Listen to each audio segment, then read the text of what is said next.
Shalom. Kembali bertemu di dalam program Bible Study Online CK7, di mana pada hari ini kita akan membahas satu kisah di dalam Yosua pasal yang ke-14. Bagaimana setelah bangsa Israel yang dipimpin oleh Yosua menyeberang sungai Yordan, meruntuhkan tembok Yeriko, dan sebagian tanah yang dikuasai oleh raja-raja dan bangsa-bangsa lain mulai dikuasai.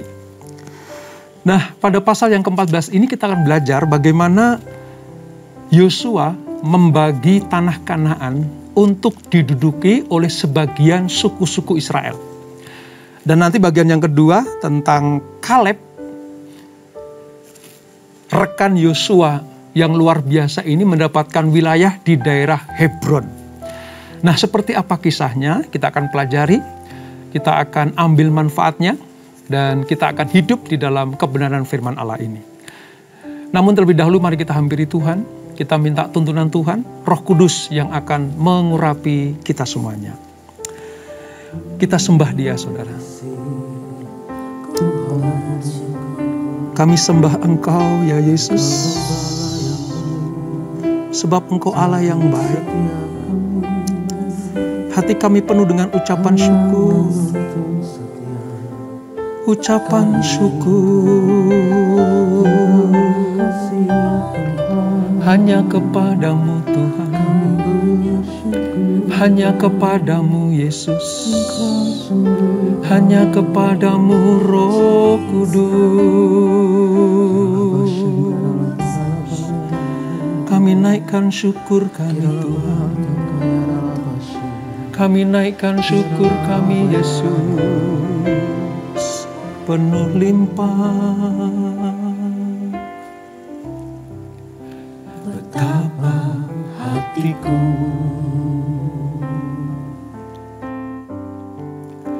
berterima kasih Yesus, Kau mengasihiku,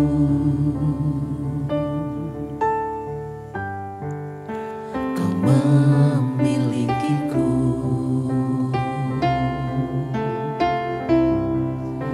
Hanya ini Tuhan persembahanku, segenap hidupku, jiwa dan ragaku, sebab tak ku miliki harta kekayaan yang cukup berarti untuk ku persembahkan. Hanya ini Tuhan permohonanku, terimalah Tuhan persembahanku, pakailah hidupku sebagai alatmu seumur hidupku.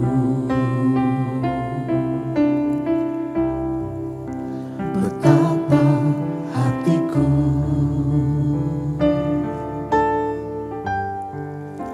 berterima kasih Yesus, Kau mengasihiku,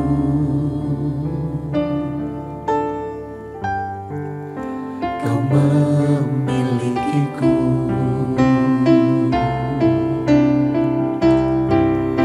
Hanya ini Tuhan persembahanku, segenap hidupku, jiwa dan ragaku, sebab tak ku miliki harta kekayaan yang cukup berarti untuk ku persembahkan. Hanya ini Tuhan permohonanku, terimalah Tuhan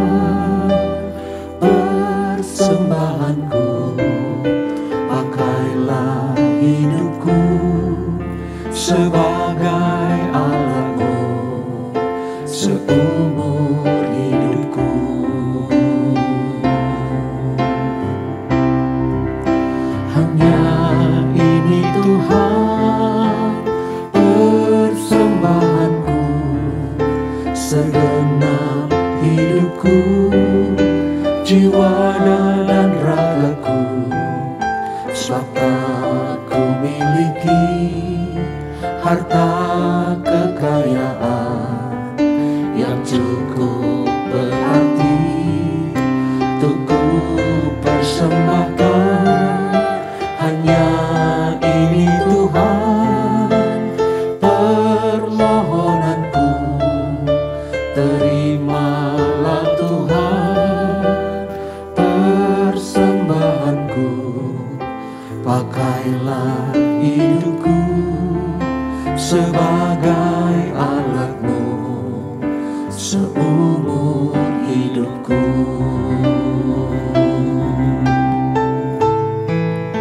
Hanya ini Tuhan persembahanku, segenap hidupku, jiwa dan ragaku. Sebab tak ku miliki harta kekayaan yang cukup berarti untuk ku persembahkan.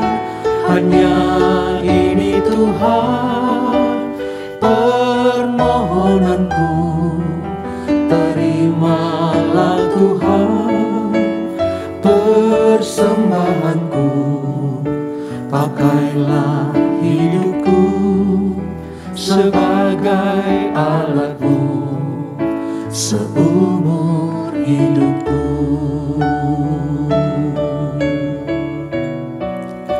Pakailah hidupku sebagai alat-Mu seumur hidupku.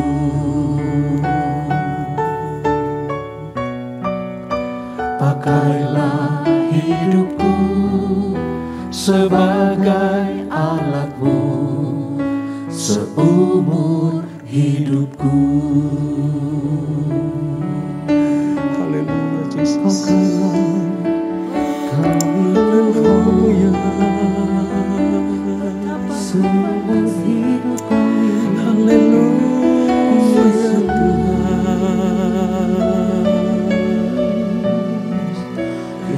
Ini persembahan kami. Biar berkenan kepada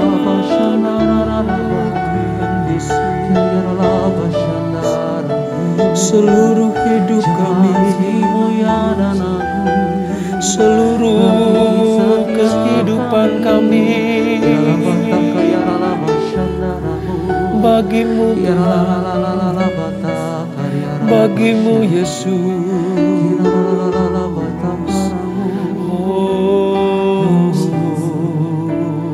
Kaulah Tuhan yang berjanji, tak sekalipun Kau ingkari kesetiaan-Mu. Sungguh terbukti di sepanjang hidupku, untuk selamanya ku kan setia melayani, mengasihi-Mu. Tiada Tuhan seperti-Mu, Yesus. Kau Allahku yang setia.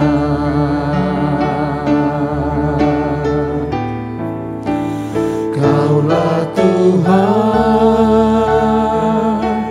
yang berjanji, tak sekalipun Kau ingkari kesetiaan-Mu. Sungguh terbukti di sepanjang hidupku, untuk selamanya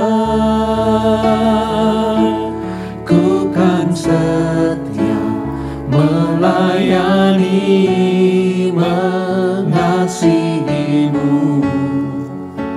Tiada Tuhan sepertimu, Yesus, Kau Allahku yang setia.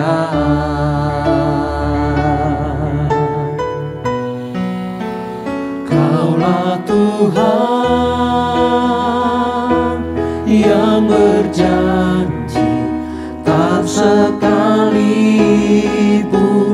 Kau ingkari kesetiaan-Mu sungguh terbukti di sepanjang hidupku. Untuk selamanya ku kan setia melayani, mengasihi-Mu. Tiada Tuhan seperti-Mu, Yesus, Kau Allahku yang setia. Tiada Tuhan seperti-Mu, Yesus, Kau Allahku yang setia. Tiada Tuhan seperti-Mu, Yesus, Kau Allahku yang setia. Inilah nyanyian iman kami ya Tuhan. Kami mengakui bahwa tidak ada Tuhan selain Engkau. Tidak ada Allah yang seperti Engkau. Ilah-ilah lain mengecewakan manusia, tetapi Engkau sekali berjanji pasti akan menggenapinya. Seperti Engkau berjanji kepada bangsa Israel ketika Engkau membawa mereka masuk ke tanah Kanaan, tanah perjanjian yang penuh dengan susu dan madu itu. Engkau berjanji dan Engkau menepatinya. Itulah Allah yang kami sembah, Allah yang kami muliakan. Kalau Engkau menepati janji kepada bangsa Israel, Engkau pun juga menepati janji kepada kami umat kesayangan-Mu. Sebentar kami akan melanjutkan pembelajaran kami ya Tuhan, urapi kami, ajar kami mengerti apa yang harus kami lakukan, supaya iman kami semakin kuat, pengharapan kami semakin kokoh di dalam perjanjian Allah itu. Jamah kami Tuhan, ajar kami mengerti akan kehendak-Mu, dan kami menjadi pelaku-pelaku firman seperti yang Tuhan kehendaki. Di dalam nama Yesus, mari yang siap belajar firman Tuhan, sama-sama kita katakan, amin. Amin. Baik saudara, kita akan membaca beberapa ayat dari Yosua pasal yang ke-14. Perjanjian Lama halaman sekitar 249. Ada dua perikop tentang pembagian tanah Kanaan dan Kaleb mendapat Hebron. Saya akan pandu dulu dari ayat 1 sampai dengan ayat yang ke-5 dari Yosua pasal 14. Demikian firman Tuhan. Inilah semuanya yang diterima oleh orang Israel sebagai milik pusaka di tanah Kanaan, yang telah dibagikan kepada orang Israel oleh Imam Eleazar dan Yosua bin Nun dan para kepala kaum keluarga dari suku-suku mereka.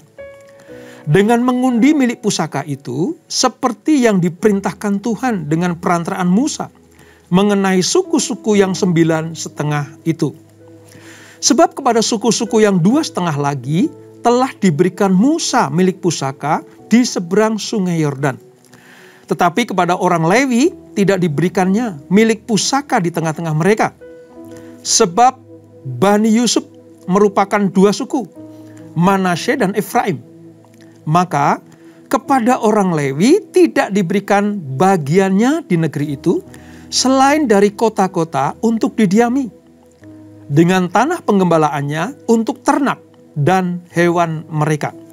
Seperti yang diperintahkan Tuhan kepada Musa, demikianlah diperbuat oleh orang Israel dan dibagi-bagi merekalah negeri itu.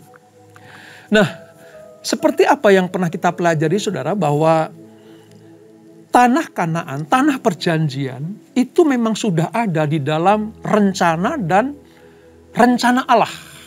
Ya, rancangan dan rencana Allah. Untuk diberikan kepada siapa? Kepada bangsa pilihan. Dan betul, setelah mereka keluar dari Mesir lewat padang gurun, Allah menyertainya lewat Musa. Lalu sebelum mereka masuk ke tanah perjanjian, terpilihlah Yosua untuk menggantikan Musa.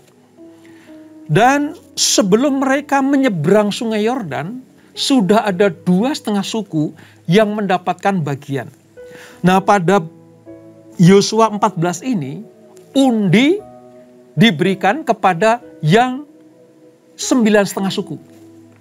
Tujuannya apa? Supaya semua suku Israel mendapatkan bagian seperti yang Tuhan sudah tetapkan. Kecuali nanti ya, suku Lewi mendapatkan kota-kota dan tempat penggembalaan. Nah, dari sini kita belajar, saudara, bahwa tanah perjanjian adalah anugerah Tuhan kepada umat Israel. Israel telah menerimanya dengan iman. Ingat, meruntuhkan tembok Yeriko, menyeberang sungai Yordan, itu tindakan iman untuk mendapatkan tanah perjanjian. Banyak nyawa telah melayang dan darah telah menetes. Karena peperangan-peperangan yang harus mereka lalui. Mungkin juga karena kesalahan mereka, atau memang diizinkan untuk berkorban bagi bangsa. Oleh sebab itu tanah perjanjian harus dibagi dengan adil. Karena semua suku ambil bagian.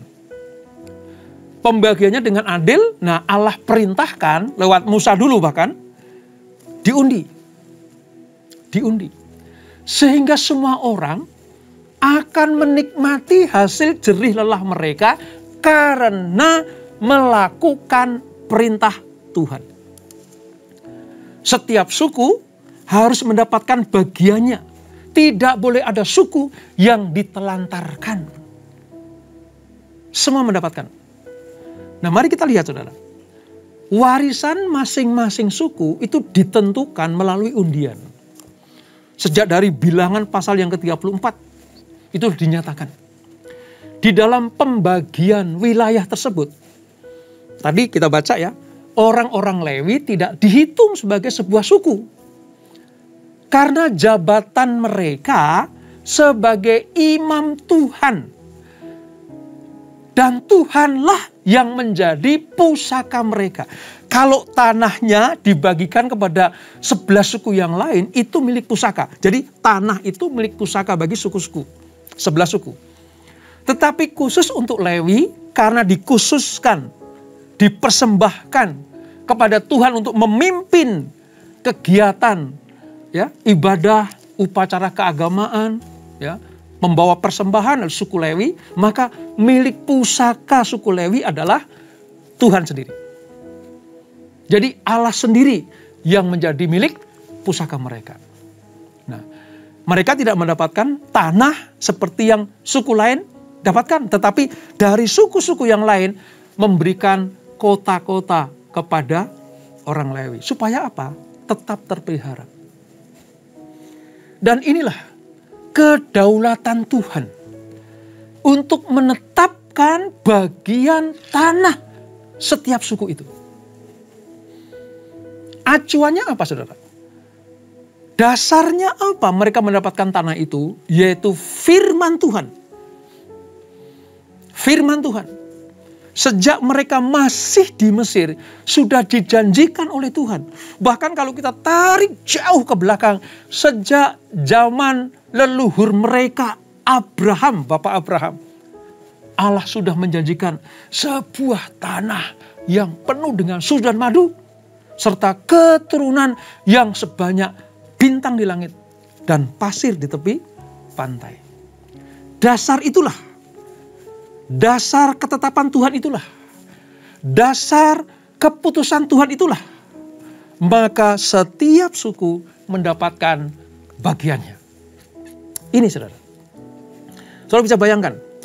Kalau Yosua tidak ikuti peraturan Tuhan. Itu pembagian tanah bisa menjadi masalah besar loh, saudara. Saudara bisa bayangkan. Di masa-masa generasi kita ini saja. urusan tanah itu sangat rumit. Ya. Banyak sekali menjadi sengketa. Bahkan sudah jelas kepemilikannya siapa, aktenya milik siapa, itu saja masih ada sengketa. Apalagi zaman dulu belum ada akte tanah, ya, badan pengurusan tanah, itu belum ada. Tapi saudara lihat betapa rincinya Allah, betapa tertibnya Allah memberikan perintah kepada Yosua, harus kamu lakukan dengan adil. Caranya gimana? Dengan undi. Kalau tidak, masalah besar terjadi. Sesama suku Israel itu bisa bertarung demi memperebutkan setiap jengkal tanah. Ya, tanah Kanaan bisa direbut. Ya, tanah penuh susu dan madu itu bisa dimasuki. Tapi kalau tidak tertib dalam pembagiannya, itu akan menimbulkan masalah besar. Dan akibatnya apa, saudara? Pasti ketidakadilan, ketidakmerataan itu banyak terjadi. Mungkin yang satu mendapatkan tanah yang luas karena sukunya banyak, sukunya besar. Yang lain lagi mendapatkan ya setengahnya karena sukunya kecil. Tetapi Allah memiliki ketetapan yang luar biasa. Setiap suku mendapatkan bagian-bagiannya. Jadi tidak ada yang protes kepada Yosua atas pembagian tanah Kanaan ini. Ini saudara, betapa Tuhan sudah merancang sedemikian rupa. Saya kalau mikir-mikir ya saudara, saya renungkan begitu ya. Ternyata bukan hanya Allah berjanji membawa mereka masuk ke tanah perjanjian. Bahkan bagaimana cara membaginya Allah sudah tetapkan. Allah sudah memberikan sebuah gambaran yang luas kepada Musa dan Yosua. Dan saya yakin sebagai seorang pemimpin, Musa dan Yosua taat perintah Allah. Tanpa kepemimpinan Musa dan Yosua, Israel tetap akan masuk ke tanah perjanjian. Tetapi dengan adanya dua pemimpin ini, semuanya diatur dengan baik dan adil. Dan itulah cara-cara Tuhan memakai orang-orang pilihannya untuk membuat semua orang Israel mendapatkan berkat yang sama dan adil. Dari sini kita melihat dua hal yang dapat kita pelajari, saudara. Yang pertama begini, menyadari bahwa semua berkat adalah anugerah Tuhan. Ini yang harus kita pelajari dari bangsa Israel. Mereka mendapatkan tanah perjanjian itu karena anugerah Allah. Memang sih harus direbut dengan peperangan. Memang harus dicapai dengan perjuangan. Tetapi perjuangan mereka sudah terukur fokus kepada tanah itu. Jadi Allah memberikan anugerah tanah perjanjian kepada bangsa Israel. Dan Allah berjanji setiap suku mendapatkan berkat yang cukup, yang terbaik, yang pas untuk mereka. Tidak boleh ada iri dengki. Loh, kok suku Yehuda dapat besar, tapi suku Benyamin dapat kecil? Kok suku Zebulon dapat kecil, suku Dan dapat luas sekali? Tidak boleh ada yang iri dan dengki seperti itu. Karena pada hakikatnya Allah sendiri yang memberikan anugerah itu kepada masing-masing suku. Itu adalah anugerah Tuhan. Hal pertama yang kita pelajari, mendapatkan tanah perjanjian itu karena anugerah Tuhan. Yang kedua, sebenarnya bukan urusan atau masalah berkatnya atau tanahnya yang menjadi fokus bangsa Israel. Tetapi sang pemberi berkat itu yang harus menjadi tujuan hidup mereka. Digambarkan lewat suku Lewi. Jadi dari 12 suku, Yusuf menarik diri digantikan dua anaknya, Manasye dan Efraim. Lewi dikhususkan Tuhan. Jadi tinggal 10 kan anak-anak Yakub, tetapi dua cucunya Manasye dan Efraim dimasukkan 12 suku. Tetapi Allah mengkhususkan Lewi supaya apa? Supaya engkau tetap fokus kepada sang pemberi berkat. bukan pada berkatnya. Nah, kebanyakan manusia, saudara, kalau sudah mencapai target yang dikehendaki, sudah mendapatkan apa yang diimpi-impikan, sudah mendapatkan apa yang dicita-citakan, mendapatkan tanah warisan, mendapatkan gelar, mendapatkan proyek yang besar, mereka lupa kepada Sang Pemberi berkat. Dalam hal ini, Allah memberikan satu suku ini, satu Lewi ini, untuk apa? Mengingatkan mereka, ayo, kalau engkau sudah diberkati, engkau sudah mendapatkan apa yang kau idam-idamkan dan cita-citakan, jangan lupa Sang Pemberi berkat itu. Sebab begini, kita harus waspada untuk selalu berpegang kepada firman Allah. Karena materialisme itu, saudara, itu sedang mengancam manusia. Bukan hanya pada zaman Yosua saja. Ingat ya, peristiwa Akan yang mengambil jarahan di kota Ai. Kental sekali dan terlihat sekali itu manusia materialisme. Sejak zaman Yosua sudah ada, saudara. Sampai dengan generasi kita ini. Manusia materialisme itu sangat banyak. Dan cilakanya, bukan hanya mereka yang belum kenal Tuhan. Bukan hanya mereka yang di luar kekristenan. Justru banyak juga anak-anak Tuhan. Orang Kristen pula. Tapi hidupnya masih dikuasai oleh materialisme. Orientasi hidupnya cuman harta. Tujuan hidupnya cuman kaya. Pencapaiannya cuman pengen sukses. Ya memang gak salah. Tapi kalau itu jadi tujuan yang utama, Allah sangat sedih, saudara. Tuhan mau setelah Israel masuk tanah perjanjian, mendapatkan bagian-bagian warisan atau tanah yang penuh dengan susu dan madu itu. Mereka diminta Tuhan tidak lupa kepada Allah yang mengeluarkan mereka dari Mesir, memelihara mereka di padang gurun, dan memberkati mereka, memelihara mereka di tanah perjanjian. Ini dua tujuan Allah ketika mengizinkan bangsa Israel masuk ke tanah perjanjian dan menerima berkat-berkatnya. Demikian pula dengan saudara dan saya. Kalau sudah diberkati Tuhan, kalau sudah diberikan kesehatan yang sempurna, kalau hidupmu sukses, makmur, dan sejahtera, jangan lupa Sang Pemberi berkat. Jangan fokus kepada berkatnya, fokuslah kepada yang memiliki berkat itu. Supaya apa? Supaya lewat berkat yang kita terima, hidup kita semakin berkenan kepada Tuhan. Itu bagian yang pertama. Bagian yang kedua, saudara, tentang Kaleb mendapatkan Hebron. Ya, saya akan pandu baca sedikit ya, saudara, dari ayat yang ke-6. Ya, ayat yang ke-6 sampai dengan yang ke-7, 2 ayat saja. Demikian firman Tuhan, Yosua 14 ayat 6-7. Bani Yehuda datang menghadap Yosua di Gilgal.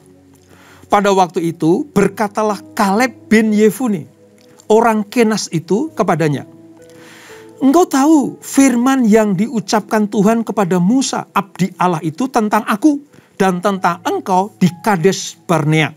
Jadi Kaleb mengingatkan Yosua bagaimana Tuhan berfirman kepada Musa tentang Kaleb ini. Aku berumur 40 tahun ketika aku disuruh Musa, hamba Tuhan itu, dari Kades Barnea untuk mengintai negeri ini. Dan aku pulang membawa kabar kepadanya yang sejujur-jujurnya. Jadi Kaleb mengingatkan bagaimana aku sudah melakukan tugas-tugasku seperti yang diperintahkan Tuhan lewat Musa dan Yosua. Engkau tahu kan? Karena kita berdua pernah menjadi bagian dari 12 pengintai. Dan kita melakukan seperti apa yang Tuhan perintahkan. Dan kita membuat laporan sejujur-jujurnya. Itu umurku ya 40 tahun pada waktu itu. Ya. Lihat ayat yang ke-8, saudara. Sedang saudara-saudaraku yang bersama-sama pergi ke sana dengan aku, membuat tawar hati bangsa itu. Aku tetap mengikuti Tuhan Allahku dengan sepenuh hati. Ayat 9. Pada waktu itu Musa bersumpah katanya, sesungguhnya tanah yang diinjak oleh kakimu itu akan menjadi milik pusakamu dan anak-anakmu sampai selama-lamanya, sebab engkau tetap mengikuti Tuhan Allahku dengan sepenuh hati. Ini, Musa berkata bahwa, hai Kaleb, karena engkau setia kepada Tuhan, mengikuti rencana Tuhan, taat kepada perintahnya, maka setiap tanah yang kau injak, aku berikan kepadamu. Ayat 10. Ini, Kaleb memperingatkan Yosua. Jadi sekarang, sesungguhnya Tuhan telah memelihara hidupku seperti yang dijanjikannya. Kini sudah 45 tahun lamanya sejak diucapkan Tuhan firman itu kepada Musa. Dan selama itu orang Israel mengembara di padang gurun. Jadi sekarang telah berumur 85 tahun aku hari ini. Singkat cerita, di umur yang ke-85 tahun, Kaleb minta kepada Yosua untuk suatu tanah yang dalam tanda petik, saudara, susah untuk diolah, sulit untuk digarap. Tetapi Kaleb minta tempat itu. Tempat itu namanya Hebron. Hebron. Dari apa yang kita baca, saudara, dan kita pelajari, Kaleb tetap setia kepada Allah. Dia menerima sepenuhnya milik pusaka yang dijanjikan kepadanya. Kehidupan Kaleb ini melukiskan tentang apa? Kesetiaan orang-orang pilihan Tuhan. Kesetiaan orang-orang percaya. Dan ketika mereka taat, setia, percaya kepada Allah, mereka menerima janji Allah. Ini gambaran buat kita semuanya. Di tengah perjuangan hidup ini, di tengah kesulitan-kesulitan, di tengah peperangan-peperangan melawan musuh-musuh kita. Ya, musuh-musuh kita adalah roh-roh penghulu di udara, kedagingan kita. Ketika kita berjuang untuk itu, dan ketika kita taat, setia, maka Allah memberikan bagian berkat untuk kita. Sama seperti Kaleb mendapatkan bagian Hebron ketika dia tetap setia kepada Tuhan. Saudara, ada satu hal yang menarik yang ingin saya sampaikan buat kita semuanya. Saudara catat saja ya, di dalam Bilangan pasal yang ke-14 ayat 24. Bilangan 14 ayat 24. Tuhan tuh bilang begini. Tetapi hambaku Kaleb, karena lain jiwa yang ada padanya, dan ia mengikuti aku dengan sepenuhnya, sepenuh hatinya, sepenuh jiwanya, akan kubawa masuk ke negeri yang telah dimasukinya, dan keturunannya akan memilikinya. Wow. Itu perkataan dari mulut Tuhan sendiri. Bilangan 14 ayat 24. Kenapa? Karena Allah melihat ini satu manusia ini, Kaleb ini, lain jiwanya. Bukan kelainan jiwa, saudara, tetapi jiwanya, semangatnya, rohnya itu berbeda dengan orang-orang lain. Lain jiwa artinya ini istimewa. Ini manusia unggul selain Yosua. Dan karena ia mengikuti aku dengan setia, dengan sepenuh hatinya, akan kubawa dia masuk ke negeri yang kujanjikan itu. Dan bukan hanya dia aku berkati, keturunannya juga aku berkati. Wow. Terhadap janji Allah itu, Kaleb datang kepada Yosua. Jadi dasarnya atas perjanjian Allah. Dasar permintaan Kaleb mendapatkan Hebron itu karena perjanjian Allah tadi. Oleh sebab itu, kalau saudara memiliki hati, jiwa, roh seperti Kaleb dan Yosua, sebenarnya saudara memiliki hak, memiliki keberanian untuk datang kepada Tuhan. Apa saudara? Minta janji-janji Allah itu digenapi. Kaleb memang orang Kenas, saudara, ya. Jadi bukan orang Israel murni sebenarnya. Nah, kelompok Kaleb ini berasal dari bagian selatan negeri Palestina. Ya. Dia bersaudara dengan orang-orang Edom sebenarnya.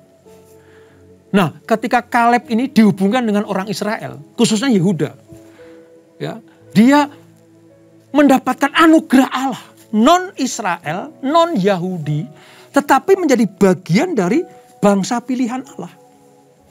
Ya, saudaranya banyak sekali orang-orang Edom itu. Orang Edom kan notabene musuh Israel yang kuat sekali. Ya. Oleh sebab itu, ya, Kaleb tahu persis bahwa aku ini orang pilihan Tuhan karena aku sudah menjadi bagian dari orang Israel. Gambaran seperti kita. Harusnya kita dimurkai Tuhan. Harusnya kita tidak menjadi bagian dari orang-orang yang diberkati Tuhan. Harusnya kita menjadi orang-orang dimurkai Tuhan. Tapi kalau kita menjadi bagian anak-anak perjanjian seperti Kaleb ini, memiliki lain jiwa dibanding dengan orang yang lain, maka pasti Allah akan memberikan bagian-bagian berkat-Nya untuk saudara dan saya. Dalam hal ini kita belajar, Allah sebenarnya tidak memandang manusia dari manapun. Selama dia memiliki jiwa yang kuat, roh yang kuat, semangat yang kuat, mengiring Tuhan, mengikuti perintah Tuhan, setia kepada panggilannya, maka bagian berkat akan menjadi miliknya. Wow, dari pembelajaran ini sudah kita melihat iman Kaleb kepada Tuhan telah terbukti. Iman Kaleb sejak dia memilih masuk menjadi barisan orang-orang pilihan Tuhan. Orang Kenas tapi menjadi bagian orang Yehuda. Lalu dia setia, ya, hidup benar ketika jadi pengintai dari 12 pengintai itu. Imannya tidak menjadi lemah. Dia memberikan hal yang benar dan sejujur-jujurnya. Dan ketika Tuhan memberikan Hebron kepadanya, itu menjadi warisan milik pusaka yang luar biasa. Usianya 85 tahun, tapi dia minta pegunungan. Hebron itu pegunungan, saudara. Iman Kaleb tidak menjadi lemah. Iman Kaleb tidak menjadi runtuh. Iman Kaleb tidak tergerus oleh usia. Justru semakin tua, semakin berumur, iman Kaleb tetap terlihat sempurna. Mari kita belajar dari Kaleb dan Yosua. Menjadi pemimpin yang luar biasa, dipakai Tuhan dengan luar biasa, taat setia, dan yang terpenting, dia menyelesaikan tugas-tugasnya dengan baik. Oleh sebab itu, bukan hanya Yosua dan Kaleb yang diberkati, tapi keturunannya diberkati Tuhan. Dan itulah Yosua pasal yang ke-14. Kita tundukkan kepala. Bapak, terima kasih. Kami mendapatkan pelajaran yang indah pada hari ini. Bagaimana tanah yang dijanjikan Tuhan kepada bangsa pilihan-Mu dinyatakan dan digenapi. Sekali Allah berjanji, pasti digenapi. Kepada siapa Allah menggenapi janjinya? Kepada mereka yang taat dan setia. Kepada mereka yang berpegang kepada perjanjian Allah. Kami juga belajar bagaimana Tuhan memberikan berkat-Nya adil, seadil-adilnya. Lewat undian pada waktu itu. Dan itulah hal yang terbaik, yang paling tepat untuk membagi tanah perjanjian. Yosua melakukannya tepat seperti apa yang Tuhan perintahkan. Dan sejahteralah 12 suku Israel. Kami juga belajar dari Kaleb. Di umurnya yang sudah 85 tahun. Imannya tidak menjadi lemah. Justru semakin diperkuat. Karena memang sejak dulu Allah memujinya sebagai orang yang memiliki jiwa yang lain, roh yang lain dibanding dengan orang-orang Israel pada waktu itu. Kuat, setia, tangguh, taat. Maka ketika Kanaan direbut, Kaleb mendapatkan tanah Hebron. Tanah yang tidak mudah untuk diduduki, dikerjakan untuk pertanian. Tetapi Kaleb minta itu menunjukkan bahwa di usia yang sudah lanjut, imannya tidak menjadi lemah. Terima kasih Bapak untuk pelajaran yang indah ini. Terus bawa kami kepada kehendak-Mu, supaya kami memiliki karakter seperti Yosua dan Kaleb, yang diizinkan Tuhan mendapatkan perjanjiannya, mendapatkan anugerah Allah itu. Berkati kami semuanya, berkati anak-anak-Mu, berkati keluarga demi keluarga, pekerjaan kami, usaha bisnis kami, diberkati Tuhan. Selama kami hidup benar, maka Allah pasti akan memberkati kami semuanya. Dan sebelum kami berpisah, kami siap terima berkat yang daripada-Mu. Kekasih-kekasih Kristus, arahkan hatimu kepada Tuhan. Terimalah berkat kasih anugerah Allah di dalam Bapa, Putra, dan Roh Kudus, yaitu Tuhan Yesus Kristus. Mulai saat ini sampai Maranatha, Tuhan Yesus datang untuk yang kedua kali menjemput kita semuanya. Bertemu di awan-awan yang permai, menikmati kemuliaan kekal sampai selama-lamanya. Yang diberkati, sama-sama kita katakan, amin, amin, amin.